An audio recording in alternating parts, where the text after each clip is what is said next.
Je voulais te faire une petite vidéo assez courte juste pour te parler d'un truc que j'ai vu de fou. Enfin, pour moi, c'est vraiment une prouesse. C'est un truc que j'ai vu dans mon fil d'actualité Facebook. Alors, c'est vrai que j'y traîne pas souvent dans mon fil d'actualité Facebook, mais quand j'y vais, en fait, j'y traîne pas souvent parce que quand j'y vais, après, je suis absorbé. Enfin, moi, je suis un pur produit. Voilà, ils ont compris comment mon cerveau fonctionnait et ils m'attrapent à chaque fois que je reste sur le fil d'actualité. Donc, pendant des dizaines de minutes, je suis capable de défiler et de regarder tout ce qu'il y a. Et donc en fait je suis tombé sur cette vidéo complètement incroyable de cet hôtel là, un hôtel, donc c'est en Chine mais bon peu importe, ils ont construit un hôtel de 15 étages en 6 jours, voilà, 15 étages en 6 jours, et c'est complètement incroyable, c'est un truc de fou, enfin en tout cas j'ai quelques notions en construction et enfin, voilà, on fait des travaux, on fait de la location saisonnière. Bon, voilà, investissement immobilier, c'est mon truc. Enfin, certainement toi aussi si tu regardes ces vidéos. Et je me suis dit, mais c'est un truc de fou, quoi, qu'ils sont capables de faire ça, les mecs.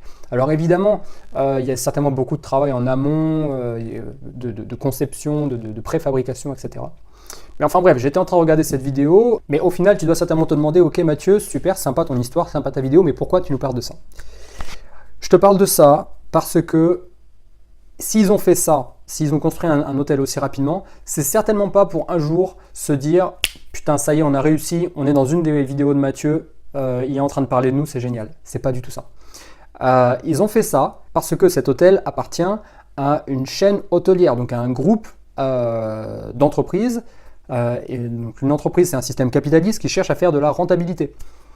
Et donc, pour ce faire, les hôtels, il faut savoir que eux, ils sont rentables à la nuitée. Donc en fait, ils font les comptes, ils calculent leur rentabilité à la nuitée. Donc on peut dire que chaque jour qui passe sans qu'il y ait une location dans l'hôtel, donc il y a des chambres qui ne sont pas louées, ils perdent de l'argent. Voilà pourquoi, pour eux, pour ce centre d'activité précis, il est très important d'aller vite dans les travaux. Alors évidemment, il faut qu'il soit fait correctement. Je n'ai pas été avec ma loupe regarder si cet immeuble a été fait correctement dans les règles de l'art, etc., etc. Mais bon, peu importe, c'est pas ça le problème. C'est juste pour te dire que le simple fait d'aller très vite dans les travaux, c'est un point super important et tu dois faire la même chose si tu investis en location saisonnière. Alors, location saisonnière, location courte durée, tu l'appelles comme tu veux. Enfin, des fois, j'ai des messages, la location saisonnière, c'est pas comme c'est tout pareil, peu importe. Le fait est que toi, tu fais exactement comme ce que les hôtels font, sauf que toi, tu veux le faire mieux. Tu veux le faire mieux. Alors, c'est sûr que tu n'as pas les ressources, d'une chaîne hôtelière, mais c'est pas le problème. Quand tu achètes un appartement, que tu as des travaux, il faut que tu organises tes travaux bien avant de les commencer. Il ne faut pas que tu arrives au premier jour de chantier et dire « Oh tiens, on va commencer à faire ça, Parce que si tu fais ça, c'est le meilleur moyen de prendre du retard sur tes travaux. Voilà. Il faut que tout soit anticipé et que tout soit prêt le jour de l'ouverture des travaux. Donc c'est pour cette raison, tu l'as compris, de rentabilité, que je dis tout le temps qu'il faut faire des travaux rapidement. Alors il y a deux choses, il faut faire les travaux rapidement, mais il faut aussi obtenir une durée de différé dans ton financement immobilier la plus longue possible. Alors dernièrement, un de mes amis a eu un différé de 3 ans. Je ne sais pas comment il a fait, franchement bravo à lui, mais tu peux facilement obtenir entre 6 mois et 1 an. C'est largement négociable, la plupart des crédits c'est ok. Au-delà, moi j'ai fait 1 an. Voilà, j'ai fait 1 an maximum. Je pense que tu peux faire jusqu'à 2 ans, ou 1 an et 6 mois, mais sinon tu peux faire 6 mois renouvelables 6 mois. Et donc bon bah voilà, après c'est à négocier avec ta banque. Alors je ne suis pas en train de dire qu'il faut faire un différé total ou un différé partiel, ça sera le sujet d'une autre vidéo, mais juste pour te dire que si tu fais des travaux rapidement et que tu fais une durée de différé la plus longue possible, c'est-à-dire qu'entre l'achèvement des travaux et le premier jour de remboursement de crédit, toute cette période, toi, tu fais de la location saisonnière. Donc c'est pendant toute cette période que toi, tu crées du capital. En tout cas, tu le génères. Donc qu'est-ce que tu fais avec ce capital? Eh bien, tu commences à mettre de l'argent de côté pour rembourser la banque, tu crées un matelas de sécurité d'environ 6 mois en termes de loyer, en termes de remboursement de financement, tu crées un petit capital de 6 mois que tu mets de côté aussi au cas où il y a un problème ou au cas où il n'y a pas de locataire.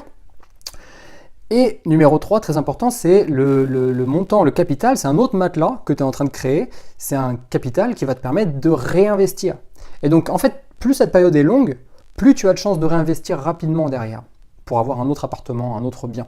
Parce qu'en fait, cette période, elle détermine le montant que tu vas réussir à capitaliser entre l'achèvement des travaux et le premier jour de remboursement du crédit. Voilà pourquoi il y a toujours une course aux travaux et à la finalisation des travaux. J'ai eu l'occasion d'avoir dans mon entourage des ingénieurs du bâtiment et des ingénieurs économiques du bâtiment et ils m'ont tous dit la même chose. Des fois, il vaut mieux payer plus cher les travaux et les avoir faits sur une période plus courte parce que toi, ça te permet de démarrer ton activité, de démarrer ce que tu as besoin de faire. Et c'est ça, au final, la vraie richesse que toi, tu es en train de créer en faisant de la location saisonnière, c'est juste de générer du capital, vendre des nuits. Et tu vends, et tu vends, et tu vends. Et toi, tu récupères derrière. Bon, bref, voilà. C'était un petit message assez passionné parce que c'est vrai que c'est quelque chose qui me concerne moi directement et certainement toi si tu fais de la location saisonnière. Tu as toujours la possibilité de t'inscrire pour recevoir tous les 2 jours le concentré des meilleures informations pour vivre de la location saisonnière. Donc ça, je te l'envoie par mail une fois tous les 2 jours et je l'envoie que à cette mailing list. Je l'envoie à personne d'autre, je fais pas de vidéo là-dessus. Donc c'est un contenu exclusif.